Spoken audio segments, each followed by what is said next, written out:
नमस्कार दोस्तों। आइए दोस्तों, श्रीमद् भगवत गीता के 12वें अध्याय में जो मुख्य सार है, उस मुख्य सार के रूप में हम बात करेंगे कि भगवान ने अर्जुन को इस अध्याय में वास्तव में कहना क्या चाहा है। भगवान ने इस अध्याय में भगवान को यही कहा है कि हे अर्जुन, तू मुझ में मन को लगा और मुझ में ही बुद्धि को लगा।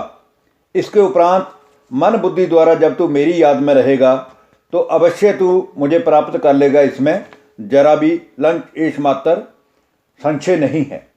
और यदि तू मुझे मन द्वारा याद करते हुए अचल बुद्धि के द्वारा एकाग्रचित होकर याद करने में समर्थ नहीं है, तो भी हे अर्जुन, लगातार निरंतर अभ्यास करता हुआ तू योग के द्वारा मुझे प्राप्त होने के लिए इच्छा कर। और यदि तू ऐसा अभ्यास करने में भी असमर्थ है, तू बार बार अभ्यास करके भी मुझे प्राप्त नहीं कर सकता, तो केवल मेरे लिए कर्म करने के परायण हो जा। अर्थात जो भी कर्म कर वो ये सोच के कर कि मैं ईश्वर के ही निमित्त जो भी कर्म कर रहा हूँ, भले मैं खाना खा रहा हूँ या किसी कार्य को कर रहा हूँ तो या मैं सो रहा हूँ, तो सारे ही कर्मों में मेरी याद रख। इस प्रकार मेरे निमित्त कर्मों को करता हुआ भी तू मेरी प्राप्ति रूप सिद्धि को अवश्य ही प्राप्त हो जाएगा।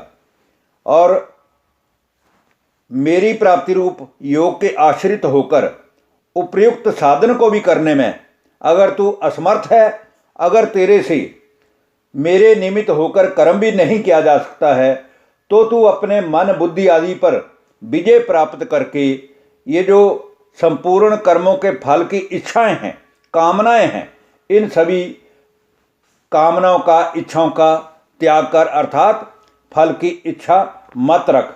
क्योंकि ऐसा करने से तू मर्म को ना जानकर किए गए अभ्यास से फिर ज्ञान श्रेष्ठ है, और ज्ञान से मुझ परमात्मा का जो सत्य परिचय मिल जाता है, तब फिर उसका ध्यान लगाना श्रेष्ठ है।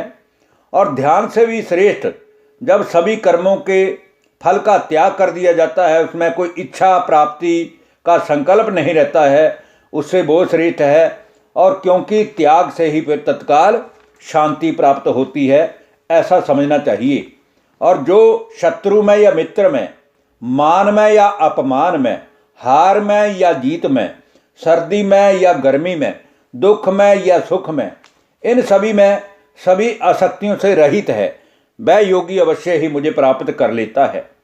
और जो निंदा स्तुति को समान समझने वाला है, सदा ही मनन चिंतन करने वाला है, और जिस किसी भी प्रकार से अपने शरीर का निर्वाह करता हुआ सदा ही मेरी याद में संतुष्ट रहता है और रहने के स्थान में मोह ममता से, आसक्ति से रहित है, ऐसा जो स्थिर बुद्धि मुनि है, वह पुरुष भी मुझे अत्यंत प्रिय है। धन्यवाद। नमस्कार दोस्तों।